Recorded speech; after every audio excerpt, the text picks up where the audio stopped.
Here's my question. If we're certain that we do create our own ideal scene, our own reality, my question is, how can we collapse the time frame for that thought we put out there to the moment we're actually living that ideal scene?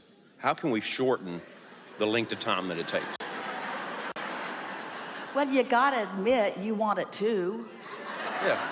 And I have identified, just through reflecting, I've noticed a trend in my life that for some reason, seems to be a 2 to 4 year lag based on things that I've created. Sometimes the lag is helpful, closing of the gap is helpful, in that more contrast causes you to fill in more details. And so your creation becomes more vibrationally complete before you start moving toward it. Actually, it's just because most of you like the drama is the reason that you do that.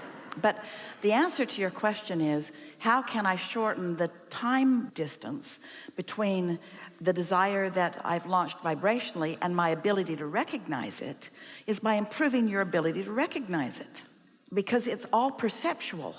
And so by improving your ability to recognize it, that means you want to be in the receptive mode more often. That's what we were talking about. If you meditate regularly, quiet your mind, feel detachment, allow your vibration to rise, now you're more often in the receiving mode. And the more you're in the receiving mode, then the more impulses will lead you to things that will lead you to things that will lead you to things.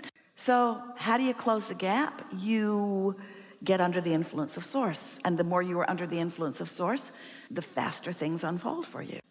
You see, the details have already been identified by you. Your vortex, there's enough in it to keep you busy for 20 or 30 lifetimes. And while you are continually adding to it, that vortex is ripe and ready to begin delighting you. It's time for you to cash in your chips. It really is. It's time for you to begin experiencing more of what you've put there. But here's the thing. Experiencing more of what you've put there would feel good. But you got to feel good before you can experience more of what you've put there. But experiencing more of what you've put there would feel good. But you got to feel good before you can experience more of what you've put there. And so when you start doing whatever you do for the feeling in it, rather than for the result, and that's what's tripping you up in this question, because in your impatience about how long it's taking, there is evidence of resistance that makes us want to say, that's why. That's why. So impatience is the indicator. Well, what's causing the impatience? Awareness that it isn't done. So why is it taking so long? That's why. But wouldn't I be crazy if I didn't have some awareness of where I stand? Well, it's a wonderful thing to have awareness of where you stand, but you've got to be clear about where to put the emphasis. In other words, what's dominant? This is the question that you're helping us to ask. And this is a question that as you reach for the answer of it will serve you extremely well. So the question is, what's dominant in my vibration, my desire or my belief? Well, if my belief and my desire are the same, then isn't that obvious? What I desire and what I believe are exactly the same. And so then what happens? There's no time separation. When I desire it and I believe it, it already is.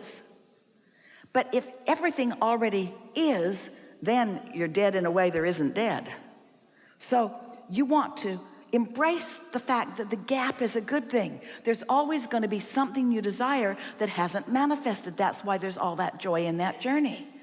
So a diminishment of impatience is a good thing. Well, how do you diminish impatience?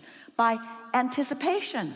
How do you get rid of impatience? By anticipating what's coming, by dreaming where it's going, by tasting the sweetness of the expansion, by not trying to do the impossible of getting it all done, by no longer looking for the marks on the chart, by no longer caring what anybody else thinks, by not keeping score, by not measuring yourself against anything else, by letting the only measurement be the measurement of how good you feel right here, right now. That's really helpful, isn't it?